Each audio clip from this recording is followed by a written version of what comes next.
ମୋର ପ୍ରିୟ ଆତ୍ମୀୟଗଣମାନେ, ଆଜି ଆମ ଜୀବନ ବିଷୟରେ ଜାଣିବା। ସ୍ୱୟଂ ପରମ ବ୍ରହ୍ମ ଆମକୁ ଏ ସୃଷ୍ଟିକି କ'ଣ ପାଇଁ ଆଣିଛନ୍ତି? ଆମ ପାଖରୁ ସିଏ କ'ଣ ଚାହାନ୍ତି?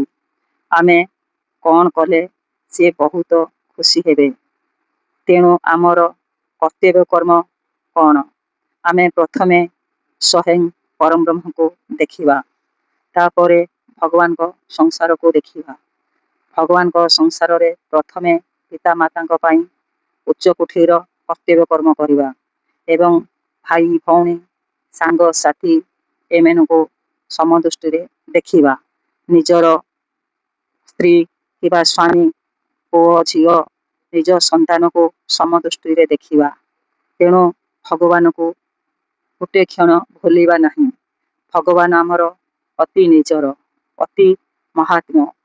ସ୍ୱୟଂ ପରମବ୍ରହ୍ମଙ୍କ ସାଥିରେ ଆମର ସୃଷ୍ଟି ଆଦିରୁ ତାଙ୍କ ସାଥିରେ ଅତି ଘନିଷ୍ଠ ସମ୍ପର୍କ ରହିଛି।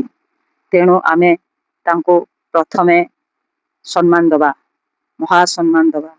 କାରଣ ସେ ତାଙ୍କର ଶକ୍ତିରେ ଆମର ପ୍ରାଣବାୟୁ ଟିକେ ଚାଲିଛି। ସିଏ ଅଛନ୍ତି ବୋଲି ଆମେ ଜୀବିତ। ସିଏ ଆମ ଶରୀରରୁ ବାହାରି ଗଲେ ଆମେ ଡେଡ୍ ବଡି ହୋଇଯିବୁ। ତେଣୁ ଏଠି ନିଜର କେହି କାହାର ନାହାନ୍ତି। ସବୁ ପରମ ବ୍ରହ୍ମଙ୍କର। ସମସ୍ତେ ଆତ୍ମା। ସେ ଏକମାତ୍ର ମହାତ୍ମା। ସମସ୍ତେ ବ୍ରହ୍ମ। ସିଏ ପରମ ବ୍ରହ୍ମ। ତାଙ୍କୁ କଳ୍ପନା କରିବା କୌଣସି ପ୍ରାଣୀର ସାହସ ନାହିଁ।